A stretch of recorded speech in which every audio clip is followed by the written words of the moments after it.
4 février 1915. Chers frères et sœurs, il y a bien longtemps que nous avons reçu de vos nouvelles. Est-ce que vous êtes toujours en bonne santé?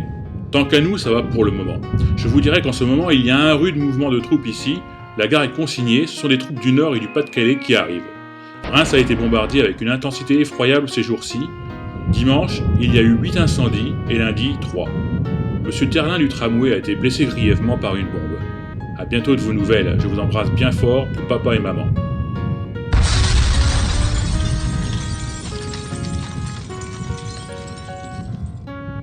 « 12 mars 1915. Étant de repos, je viens de passer toute la journée avec Marcel. Il est rempli de courage, mais je crains pour lui. Étant chef de section, il doit marcher le premier et craint que ses hommes ne le suivent pas dans l'assaut.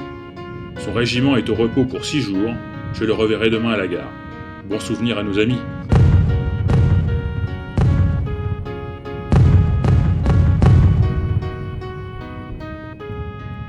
Samedi 4 septembre 1916.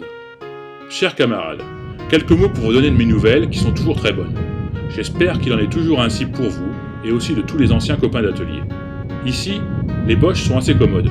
Il n'y a que lorsqu'ils reçoivent la pâtée du côté de Verdun ou de la Somme, ils se vengent sur la ville. Ainsi aujourd'hui, ils ont arrosé toute la ville et ce sont les civils qui trinquent.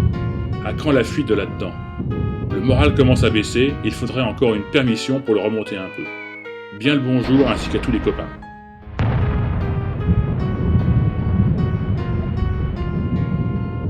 Avril 1917.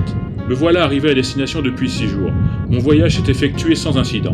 Ces jours-ci, j'ai été faire une tournée parmi les ruines de la ville. Les 3/4 des maisons sont détruites, et tous les jours, de nouvelles bombes tombent dans la cité. Depuis 8 jours, on entend le canon de la bataille de l'Aisne, les journaux ont dû vous renseigner sur les résultats. Affectueux bonjour au brigadier Serpestre et aux amis, sans oublier Madame Dubois. Cordiale poignée de main, un ami qui ne vous oublie pas.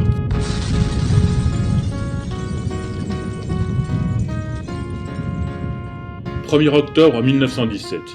Mon cher Maurice, avec le grand désir de bientôt te voir, je t'envoie tous mes sincères désirs de bonne santé.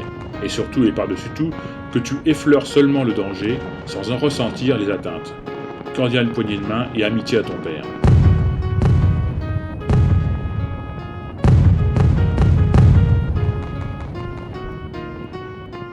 26 septembre 1917. Cher neveu, c'est avec plaisir que j'ai reçu ta lettre me faisant part de ta bonne santé, et moi de pouvoir te faire part de même. On me dit que tu t'attends tous les jours à monter sur le front. C'est vrai que tu es dans l'artillerie. C'est un peu moins dangereux, mais je t'assure que ce n'est pas le rêve. Voilà 29 mois que je tiens les tranchées et j'ai eu le temps d'en voir un peu de tout. Et c'est pas fini. Nous devons changer de main, mais nous allons pas loin, toujours aux alentours de la vue de cette carte.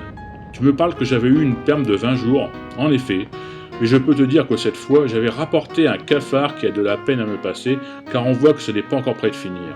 Enfin, j'ai toujours d'assez bonnes nouvelles de ma petite famille, ça me console un peu. J'ai passé au mitrailleur depuis 5 ou 6 jours, je pense que je ne serai pas plus mal. Aujourd'hui, cher neveu, je te quitte en t'envoyant mes meilleures amitiés. Paul.